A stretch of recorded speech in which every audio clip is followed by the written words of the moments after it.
आप देख रहे हैं डार्क नाइट भैरव बाबा के साथ।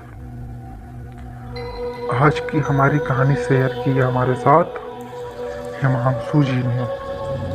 तो चलिए बढ़ते हैं आज की कहानी की ओर। हिमांशु जी बताते हैं कि मैं और मेरे दोस्त पिकनिक पे गए थे, जहां उन्हें काफ़ी रात हो गई थी। फिर खाना पीना खाने के बाद और मौज मस्ती करने के बाद उन सभी लोगों ने डिसाइड किया कि अब हमें वापस घर की ओर चलना चाहिए। फिर सभी दोस्त अपनी अपनी बाइक लेकर के घर की ओर रवाना हो गए। रास्ते में उन्हें ऐसा लग रहा था जैसे उनका कोई पीछा कर रहा है, लेकिन हिमांशु जी ने इस बात को अवॉइड किया और फिर वह एक गांव में पहुंचे और वहां पे चाय की दुकान पे चाय पी। उन्हें ऐसा लगा कि चाय वाला उनसे कुछ कहना चाह रहा है, लेकिन वह उनकी बात समझ ना पाए और वहां से निकल गए। फिर रास्ते में उन्होंने उस गांव की सुंदरता को देख के वहां की तारीफ करने लगे।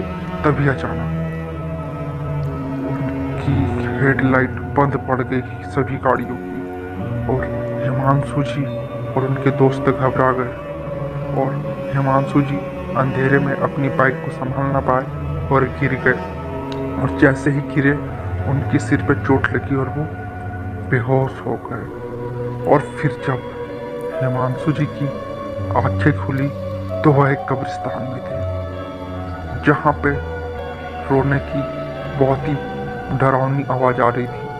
फिर उन्होंने आजू बाजू देखना चाहा, उन्हें कुछ नहीं दिखा, लेकिन रोने की आवाज़ फिर भी आ रही थी कि तभी एकदम से उनके सामने एक महिला आ गई जो कि रो रही थी। और तभी उन्हें याद आया कि जब वो चाय पी रहे थे तब चाय वाला उन्हें कुछ कहना चाह रहा था, लेकिन वह कह नहीं सका और ये बात वह समझ नहीं पाए कि तभी वह महिला उनके दोस्त की ओर बढ़ी और उसका सीना चीर के उसे खाने लगी। हिमांशु जी यह सब देख के डर गए और वह उस कब्रिस्तान से भागने लगे। लेकिन ये क्या हुआ?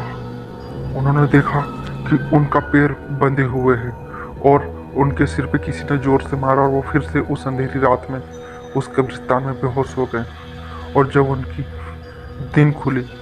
नींद खुली तो वह सुबह के 4 बज रहे थे और हिमांशु जी अपने घर के पास एक खेत में पड़े थे। फिर उन्होंने यह सब बातें अपने घर पे जाके बताई और फिर घर वालों ने तांत्रिक बाबा के पास ले गया, जहाँ पर तांत्रिक बाबा ने अपनी शक्ति का प्रदर्शन करते हुए यह पता लगाया कि वह महिला कौन है और क्या चाहती है। तब उन्होंने बताया कि कुछ सालों पहले वहाँ के गांव वाले ने एक महिला को जादू टोने के शक में मार दिया था, जिसके बाद से वह महिला वहाँ के कब्रिस्तान में रहती है और उस गांव की तारीफ करने वालों को जिंदा नहीं छोड़ती है। बोले कि तुम उस रात बहुत ही खुशकिस्मत थे जो कि जिंदा बच जाए, नहीं तो तुम्हें भी आज अपने दोस्तों की तरह जान गंवाना पड़ता। तब हिमांशु जी बताते हैं कि मैं उस रात को और उस गांव को आज तक के नहीं भूला, और वो सड़क मुझे आज भी याद है जो मैंने मेरे दोस्तों के साथ लास्ट टाइम बिताई थी। Thank you. डार्क नाइट पे आप सभी का बहुत बहुत धन्यवाद। मिलते हैं एक नई कहानी के साथ। जब तक के लिए बाय, पीस।